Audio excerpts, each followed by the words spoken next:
We are the MMA Analysts. Let's talk about our favorite fights of the year. I'm Julian. I'm Calvin. We're going to do our top 5 in descending order. So I'm going to start off with my number 5 fight being Makhachev versus Poirier.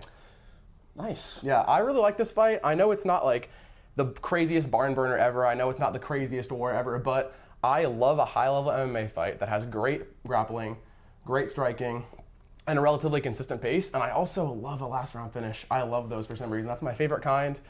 And I just really think that this fight has a lot of things for me that is what I'm looking for in the sport of MMA, but it's my number 5 because there are just better fights in the year. Fair enough. I don't have it anywhere near my list, mainly because I just think not enough goes on. There's a lot of inactivity in the first 2 rounds, and while I do like to see like Islam going for position, I liken it much more to a fight like Charles versus Chandler, which I think actually even has a better mix-up of grappling and striking, and has some really good stuff, but it's missing that 5th round finish you're talking about. So nice. I want beautiful darts too. I'm going to go with Ilya versus Max for my number 5. A lot of people might think this should be a bit higher, and a lot of people probably think it shouldn't be in here at all because it didn't go very long. But I think I have it here mainly just because it is such a high-level fight, and there's something that DC said during the fight where he said, these fighters are both so good they're making the other look vulnerable. And that was something that was unfortunately lacking in the Volkanovski fight versus Ilya, but was very much present in the Max fight, and I loved it. I absolutely loved the strategic match. I think that Max got the first. I think the second was close, but Ilya got it, and the third it was looking pretty good until Ilya cracked him pretty good. Yeah. And got Max out of there for the first time. I was blown away by it. Yeah, me too, man. Unfortunately I predicted that to happen, but even I myself didn't believe it. Like I mainly was going off of vibes, which I never do, but that was an amazing fight. It was a great fight. I had Max winning going into that fight. I know that we didn't have our picks for that on here, so I had Max going in and just kind of getting the decision and getting it done. And when I saw the first round, I was like, it's happening. I'm gonna get this. Ilya's looking really good, but Max is just looking a step ahead. But I really think that Max just wasn't as there as he maybe was at 155. And I also think that even if he was as there as he was at 155, I think Ilya still may have gotten it. He was looking pretty crisp. But I will say, it's a good sign for the division going forward because Ilya did show some weaknesses in that fight. He did. But man, that left hook. That left fucking hook. That was fucked up. All right. Next, I'll go with my number 5. I'm going to go with Whittaker versus Costa. Number 4, my bad. You're right. Number 4. Whittaker versus Costa. That's the one I'm going with. When I first saw this fight in the beginning of the year, it was great to see. Number 1, Rob's back. We love Rob here. He does have a chin, and he did eat the spinning wheel kick. That was scary. Scary, bad, and he got rocked. But I think the thing that actually I liked more wasn't that he just recovered, but he was hurt, and he actively threw back at Costa in the first round. And I really disagree with people that say Costa won the first round. I get it. It was a really good moment, but Whittaker outstruck him so badly in the first round. I think it was 25-15 by the end. And while yes, Costa got that huge shot, there comes a point where Whittaker's pressure and his just kind of movement in there was too good, and the rest of the fight that followed was a damn barn burner. It got a little more sloppy as it went on, which I think all technical fights should if they want to get to fight of the year. I had a lot of fun with this fight. I liked it was back and forth decently, but Whittaker just kind of pulled ahead every round. And it was nice to see Robert back, see the Reaper back in top form, and be the first to really showcase that Costa just does not belong in the top 10. Yeah, I like that fight a lot too. I didn't think it was like super exciting for me. I guess partially just I'm kind of a Paulo Costa hater. And like the entire time I'm just thinking like Paulo Costa, like he was looking better than he has in a long time. But also, like, I felt like Rob wasn't quite doing the strategy he should have. You know, I feel like a lot of times in that fight, Rob was standing his ground a lot, and it made for a better fight. It did. But I was also like, Rob, don't stand your ground. That's like the one thing you don't want to do. But it worked. It worked for him. He stood his ground because he actually is just that much better. But you're right. He should have definitely gone a much more Marvin Vettori style route where he mixed in the grappling way more to keep Costa guessing. Yeah, a great fight. I definitely agree, but I loved the fight. I've also rewatched it a couple times just to make sure I actually focus on one fighter over the other. And they both really have their moments. There's actually a point in the second round where it looks like, oh, Costa's kind of coming back here, and it looks like he's going to maybe have more cardio going into the third somehow. Yeah. But that was very wrong. Whittaker pulled way ahead in the third, and he got it done. It was great to see. Yeah, Costa's really good at making it seem like he's about to come back, and then he's not quite getting there. Yeah. All right, well, next we'll go for my number 4, which is Holloway versus Gaethje. Yeah. This was a fight that a lot of people would put at the number 1 spot, but for me personally, the reason it has to be number 4 is because even though it has an amazing finish, arguably the best finish in not even UFC history, martial arts history, even though it has arguably the best finish ever, I need a fight to be back and forth the entire time and to be really close. And then to me, even though, Gaethje arguably knocked down Holloway for the first time in his career, it's still pretty much just one-way traffic for Max Holloway. And, Gaethje was tagging him up a little bit here and there, but, like, if you just look at it from a striking perspective, Max Holloway was dominating him from, start to finish pretty much. And it was beautiful, and it was amazing to watch. And I should not have picked against Max Holloway. That was really dumb. I did not. Yeah, he did not. But that was amazing to watch, and that's why I have it at number 4, is just because I love Max Holloway. It was an entertaining fight. There was some good striking, amazing finish at the end, but just not enough. Not enough for me. Guys, part of the reason that we wanted to start this channel was kind of because of UFC 300. Yeah. It was kind of crazy, but UFC 300 was such a weird time for us, and when we saw that card, just how great it was and like our reaction to it, we were just like, man, I want to be able to go back, because we had conversations about Max versus Justin, and like we theorized like Max might get the KO in the last 10 seconds if he points in the center like he does. And it was one of those things where I was like, man, I wish we could talk about it with fans and share it way more and just kind of present our opinions and our analysis on these things as we were going in, because, it was very, very, very nice to be right over you on that one. Yeah. It really was. No, dude, I wanted to, at the last minute too, I was thinking of changing my pick, but I just couldn't do it. But that was definitely one of the worst picks I've ever made, so. All right, I'll move on to my number 3. I'm going Rakic versus Yuri. I had this as the number 1 fight of the year for a long time. Short fight. It's like a round and a half, maybe. And I've watched it many times this year. It's an absolute barn burner. First of all, you have Rakic in the beginning, who comes out looking better than he's ever looked. He looked incredible. His form was on point. His defense, his defensive movement was on point. Yuri didn't land a shot until the last minute of the first round. But when he did land the shot, it was a fucking big one. And it really hurt Rakic.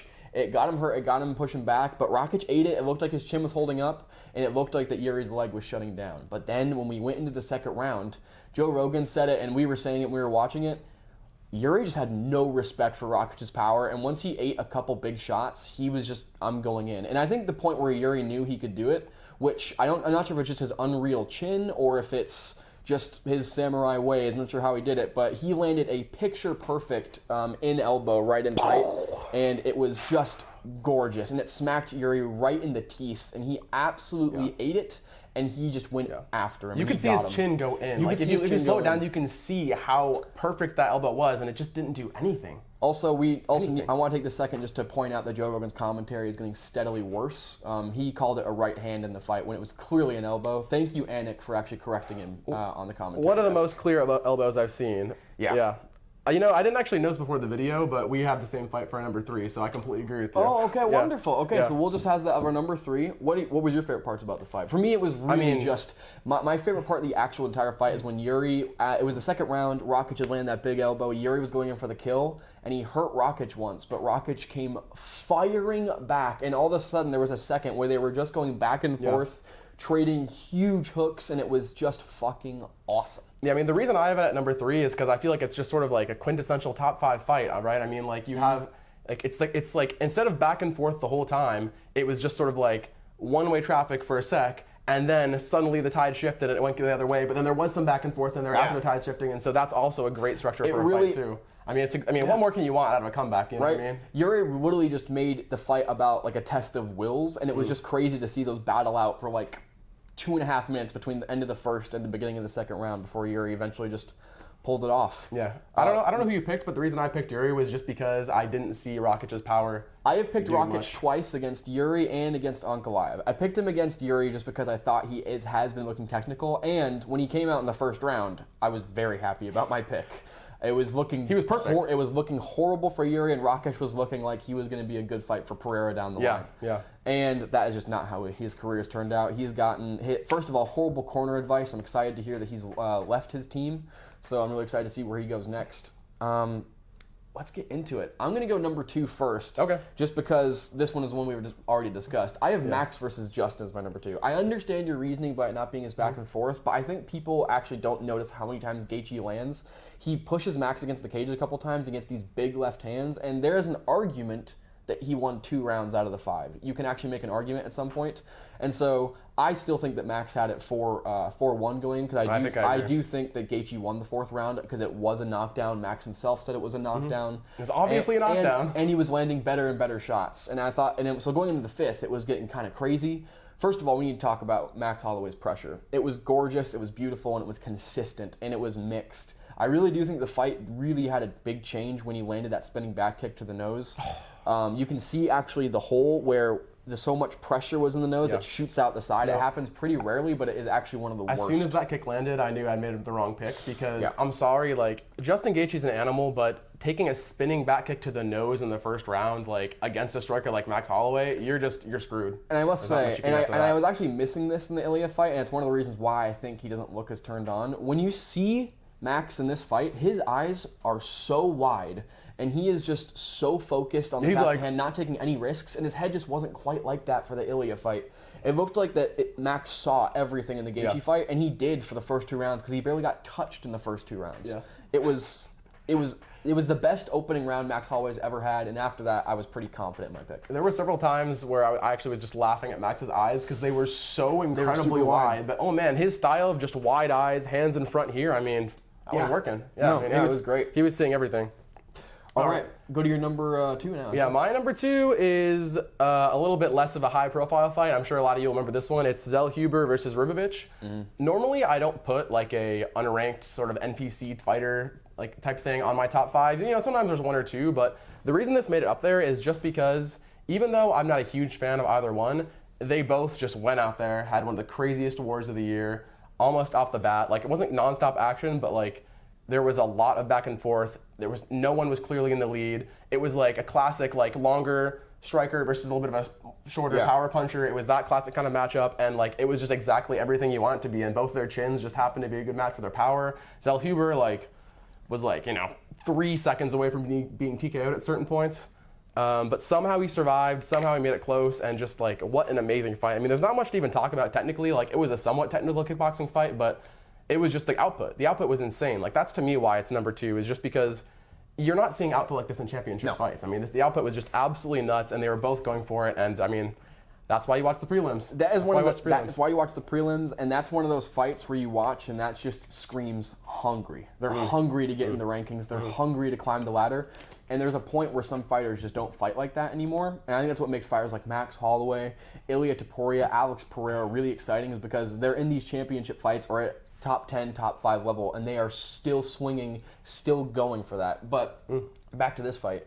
I remember when we saw this fight, we just caught this fight. I think it's the first fight that we caught of the night because we were late. Did. Yeah. And I remember we were watching, and I was looking at my phone a little bit, not really paying attention. And I started noticing the first 30 to 40 seconds. I'm like, these boys are going at it. I want to watch this right now. And the craziest part is that we actually missed the last round because we went to the gas station to get snacks. We did. For some reason, we were with friends. This is why we're not doing this anymore. For some reason, we were like, oh, let's just go to the gas station for snacks in the middle of the fight, even though we missed the best round. So it wasn't until rewatching the fight after I was just like, why did we leave? You know? Yeah. So yeah, I don't know. Great fight. Great fight. I don't know. Great fight indeed. I guess, we can just go to number 1. Let's go to number 1. You guys saw this coming if you know us well. It's Alex versus Khalil. Let me open this up. So the reason why I have it here is because I actually was going to have this at number 2. Max versus Justin was originally going to go on there. The KO at the end of that fight it's the best KO I've ever seen, and I know that a lot of people are going to talk about Ilia Topuria killing Max, and I understand, and Max said it really well. Sometimes you're the highlight, sometimes you get the highlight. And that's what happened this year for him. That's a fight game. That KO, last second, it's by the milliseconds, it's the shortest KO. It's the most late stoppage in UFC history, even beyond Yair and Korean Zombie. Like the bell? To the bell. That's crazy. It's the latest stoppage in UFC history, and just the way he did it, calling him to the center, that was crazy. But he didn't need to either. And I kind of thought it was in the bag for the year. Like, I really just thought there's not going to be a fight that really beats this, because Justin did put up a good fight. He was that good challenge for Max at 155. But then we saw Alex versus Khalil. We need to talk about going into fight week, because as you can tell, we're very big Alex Pereira fans, and we're both pretty busy outside of MMA as well. But I remember I was watching some of the Embedded. I've actually kind of slowly dwindled down from Embedded because I'm mainly just focusing on the fighters' Instagram pages. And they're so bad. And they're so bad. If we're going to focus on smaller fighters, I want to focus on their training and their mindset going into fights. But when we're not focusing on these big stars for Embedded, and you're just talking about this random BS no one cares about, I'm going to stop watching. And I'm a huge MMA fan. But I was paying attention to Alex Pereira stories, Khalil Roundtree stories, and just overall the entire fight week. I was really in for this. It was really great to see, and from the minute this fight was announced, I said this is going to be dangerous for Alex. Yeah. Just because of the speed difference with Khalil. Because Khalil is one of the only light heavyweights that is faster than Alex Pereira by a noticeable margin. He's just slightly faster. Yeah. He weighs less, and he's lean and jacked. And he's lean and jacked, and he's dedicated, and he is a good striker at the end of the day with a good chin. And he's a southpaw, which is, a slight advantage. It's not as much as everyone says, but... Now, I remember it being, I think it was Tuesday. I think it was Tuesday of fight week. Things were happening. Alex Pereira was cutting weight. I believe that they were doing some signings and some stuff. And I saw a video. They weren't showcasing him on Better that much. And I saw a video where he was talking. And I've listened to Alex Pereira talk a lot. He was very sick. Yep. And we talked about this. And I remember I sent this video to Julian. And I said, I think verbatim, it's all over. Alex is sick. Because as much as I love Alex Pereira and I think that he is the man, this is Khalil Roundtree. And a lot of people can say all the BS about him being at number 8. He's a goddamn animal. And I think he showcased it. He did way better than Jamal Hill or Yuri did. Only person that maybe did better was Jan, and it was close. He went 4 rounds with Alex, and he brought him down. I have no doubt this was due to the sickness, but seriously, his output against Alex in the first 2 rounds was so incredible. He did such a good job. And even though Alex was sick, we saw him coughing and blowing his nose in the corner, he started making adjustments. I personally think that Alex Pereira did win the second round. This may sound like cope or bias, whatever you want to say. I just don't. I think if you actually just look, I've seen Alex Pereira rocked. We've seen him in the first Izzy fight where he got rocked. We've seen him in the second Izzy fight where he got rocked. I've seen him in the first Yuri fight where he ate a big shot and got rocked for a second. When Alex Pereira gets rocked, he likes to recover and he backs away a little bit and he puts his hands out a bit for a good defensive posture, and he really gets away to recover just for at least a couple seconds before he goes at it. That shot that Khalil landed with the forearm, Alex Pereira was throwing a question mark kick, went way too high. I think we discussed this. Alex Pereira was trying to end this fight early. He was sick. He was not feeling in there. And when he went down, he gets back up. If you watch any slow-mo video of it, any video of it where you see his eyes, he is not hurt at all, and he's immediately back on the pressure of Khalil. If you guys just have to think about this for a second. If you're on 1 foot and someone punches you in the head, the top of the lever, even if you're not rocked, you're still going to get sent back. So it's actually insane how he recovered, because if you watch it back, he gets hit, sort of falls into a squat position and then is right back up. So he could have went right over. That's what's supposed to happen there, right? That's if you get hit in the head with 1 foot off the ground, you're supposed to fall over. Alex actually recovered, and it sounds like we're just coping. It does. But I'm telling you guys, I promise he was not rocked. He was not rattled. Okay. He was right back on it. Now the only thing that kind of leans the round towards Khalil, in my opinion, is he landed some big left hands in the second round, which were good. Alex Pereira's leg kick was doing way too much visual damage, and he was still landing good shots on the feet. Khalil, his best thing in that entire round was the head kick he landed, but it wasn't clean. Alex Pereira was going into it and pulled away at the last second, and that's why it didn't hurt him. Can we talk about that reaction time? Really good. Alex Pereira slipped to the right side, saw the kick coming at the last second, took a bit off just by moving to the left, and was not fazed at all by the kick. I mean, that is insane reaction time. We could have seen it again. We could have seen another head kick KO happen, just like Kamaru Usman. What was the other one that happened? Justin Gaethje versus Dustin? Justin Gaethje versus Dustin. And then this, we could have seen it again. We could have seen another head kick KO. It didn't happen. And then, as you can see in this photo, this was the really turning tide of the fight. One of the best comebacks I've ever... And it wasn't even that bad of a comeback, like you said. It really was just down 1, maybe 2 rounds. Yes. But the reason it was a comeback is just because you could see visually how Pereira's style was breaking down Khalil Roundtree's style in his body. And just watching that, I remember at the end of the second round, we were like, Khalil's finished. It's over. We at the end of the second round, me and Calvin looked at each other and we were grinning like idiots because we saw that the jab was starting to land, the calf kicks were getting worse, and I'm sorry, if you don't have an answer for Alex Pereira's jab, you're done. It doesn't matter. Yeah. It doesn't matter how good you are. If you don't have an answer for his jab, you're done. And Khalil's only answer for the jab early on was the speed advantage, and as soon as he got tired, it didn't work so well, and he was getting tagged a lot. And we also need to talk about, in my opinion, it's the moment of the year for me. Max versus Justin was insane, and that KO was insane. But the reason this is the moment for the year for me is I have never seen someone in a higher weight class move like Alex Pereira did in his in the beginning of the finishing sequence in the 4th round. The way he was slipping and ripping shots was so precise, so beautiful, so perfect, and I've never seen anything like it. And he was sick, and he had a broken rib, and didn't he have another injury too? I think he was healing from a broken toe, but regardless of all that, just taking all that out of the equation, it was just a good fight. And the thing that really makes this, in my opinion, the fight of the year is this can happen all the time. Alex Pereira, it was 2-2 in the 4th. Khalil Roundtree ate so many big shots from Alex Pereira. I could not believe it. There was a point where Alex Pereira was starting to start that finishing sequence, landing big shots where Khalil wasn't landing anything, and Alex Pereira was reading him like a book, and he was countering everything you're supposed to. His slips from the right hand and the left hand were impeccable. And if you watch them, his big ass hand goes in between the guard every single time perfectly. It does. Like Khalil is doing all he can to shell up, and it just doesn't matter. This is crazy. Like crazy precision. And this is, again, I think just the growth of Alex Pereira, and why I think he actually is getting better is because in kickboxing, these gloves are huge, guys. Like, it blocks so much of your face, and getting inside the guard can be difficult. Yeah. With these MMA gloves, I think it's just taken Alex Pereira a little bit of time. I think every fight we see him getting really good. I mean, if you go from the Yuri 1 fight to then Jamal Hill, Yuri 2, and Khalil Roundtree, there's clearly, when he's looking his best, it's better than he has the last time he's fought. He's clearly getting in his groove in MMA, and he's getting way more confident with the grappling he's doing. And it just allowed for an incredible fight, showcasing Khalil's toughness and that he belongs in the top 5. I can't wait to see who he fights next. I think it's going to be Rakic. I think he'll fight Rakic next. I can't wait to see what his career is going to look like, and I would honestly be really down for Alex Pereira rematch if he earns it down the line. I want to see at least 2 to 3 wins, though. Yeah. And but again, fight of the year for me, it was just by the books. Alex Pereira was down 2 rounds, sick. 3rd title fight in 175 days. He set the record that night, and he really just cemented himself as our fighter of the year. Yeah, I mean, I agree with everything you said, of course. I have so many reasons why it's my number 1 fight, but I think it just comes down to, especially if you're like looking at all these other fights and saying, well, how are we going to put this one above those? To me, the reason I watch MMA is to watch the highest level fighters do their thing, right? Especially striking. I'm a lifelong striker, so I have that bias. And like you said, watching Alex Pereira move that way and punch that way and kick that way at 205 was almost a little like startling, you know? Especially considering it was a difficult start. Like, if you didn't think Alex Pereira like had that dog in him or actually was that good of a striker, you really can't say anything after the Khalil fight. And another reason it's number 1 for me is because it's not like it was just Khalil that showed up. It's the best version of Khalil we've ever seen. I think it's probably the fastest Khalil we've ever seen. I mean, Khalil knew what he had to do. He knew that his left hand would be fast for Pereira, and he knew that's how he had to get it done.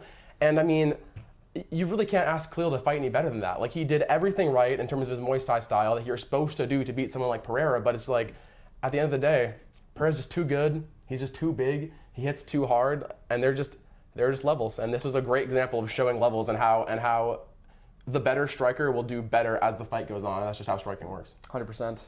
He also, I think this is a least talked about moment for Khalil that I think a lot of people don't talk about at all.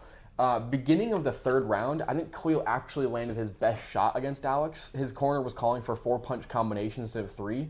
And when they called for that the first time, he did a 4-punch blitz where he did a right, left, and then he did a right to the body and then a left up top. That left, when it came back one of the first exchanges in the 4th round, is the only shot where I think may have actually rocked Alex. His head did a bit of a bob, and he kind of had to go back and reset like he does when he gets hurt a little bit, which he didn't do with the kick.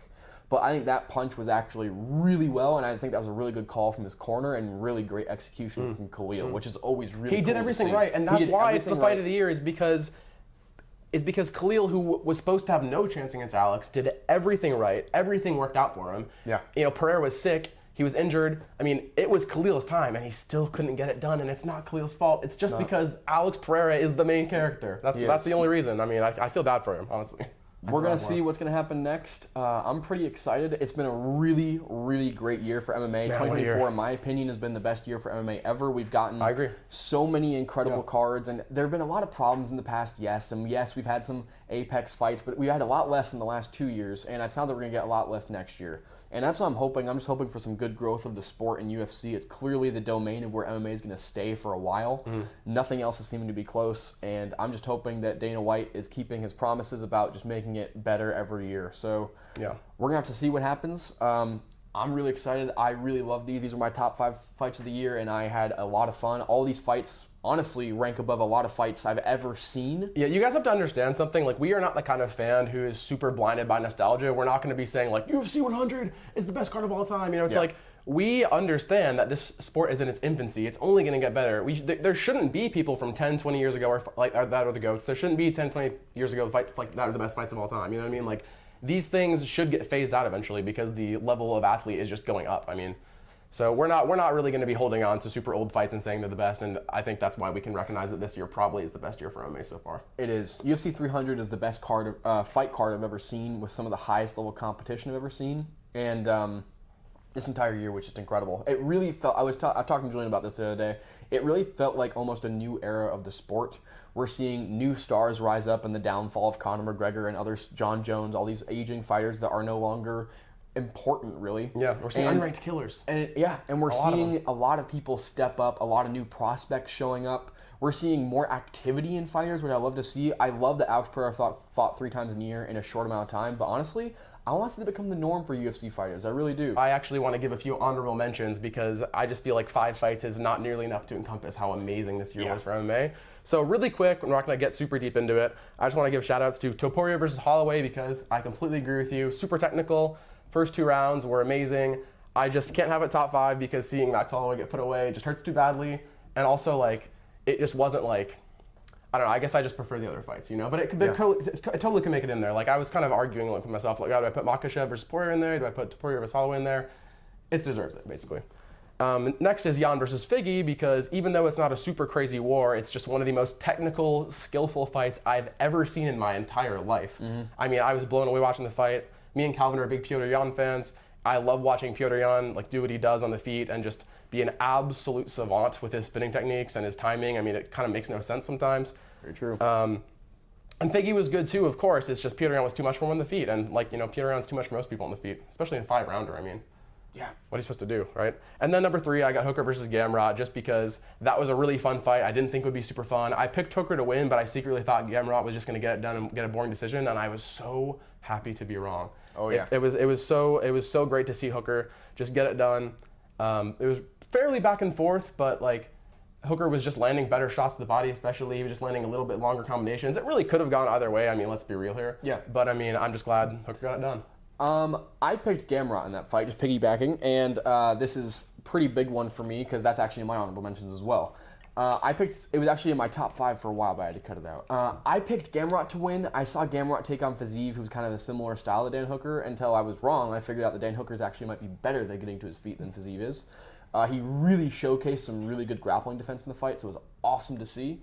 But yeah, I had it on there. I picked Gamrot to just smudge Hooker and just to get him up against the cage and hold him down, and he did do a good bit of that, but with the new rule set, that doesn't win you a fight, and Dan Hooker's pressure, damage, and everything on top was good. I actually think it would have been way closer if Dan Hooker wouldn't have landed a huge left hand in the last 2 seconds of the 3rd round, because it was very close. Dan Hooker was pressuring but not throwing a little bit, but that big left hand changed things up.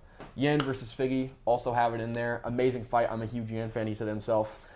It was great to see him in top form, and it was great to see him against a worthy adversary, and it was great to see a good technical tit-for-tat battle. It could have gotten a little more rough and maybe a little more exciting to maybe crack the top 5, but what a great fight to end the year on. And then lastly, which is actually a different one from yours, is Burns versus JDM. I really like Gilbert Burns, and I've really liked to see his rise, especially last year. It was sad to see his downfall, especially starting with Bilal. Rest in peace. Honestly, it was really sad to see. But he looked in top form against JDM, and it was a good test for JDM, who I think is one of probably the hottest prospects right now in welterweight. Actually, not even a prospect, contender, title contender maybe in welterweight. That just shows how good this year is. It's like he was just a prospect, and now all of a sudden, holy crap, he's here. Yeah. His comeback with the knee against Burns was great, and I think we actually got to showcase a bit more of JDM's grappling. And hey, if there's one thing we know that Hamzat didn't want to go to the ground with Burns, and JDM escaped some of the ground exchanges with Burns, which I think will really help him against Bilal, and will help him against Shavkat and these other wrestlers. And I really think he just showed a next level with his striking, and I really think his hands are better than anyone else's in welterweight right now. You're right. Those are my honorable mentions, and those are my top 5 fights of the year. Yeah, I mean, honestly, just what a year again. I mean, just we could have put like 5 more fights in our honorable mentions. We could have made a top 10. We could have made a top 20. I mean, insane year for fighting, but I think overall, I'm just looking forward to the future. So if Dana White could stop being dumb and just start making the fights that need to happen, that would be great. Indeed. Okay. That was a great video, guys. Hope you guys like, comment, show a little class, subscribe maybe. That'd be awesome. We're going to kind of try to pick up the momentum on this and start to upload more videos, especially going into the new year. And we're excited for some fights coming up. All right, guys. That's it. Boom. All right. Jesus Christ. Next video is going to be way shorter.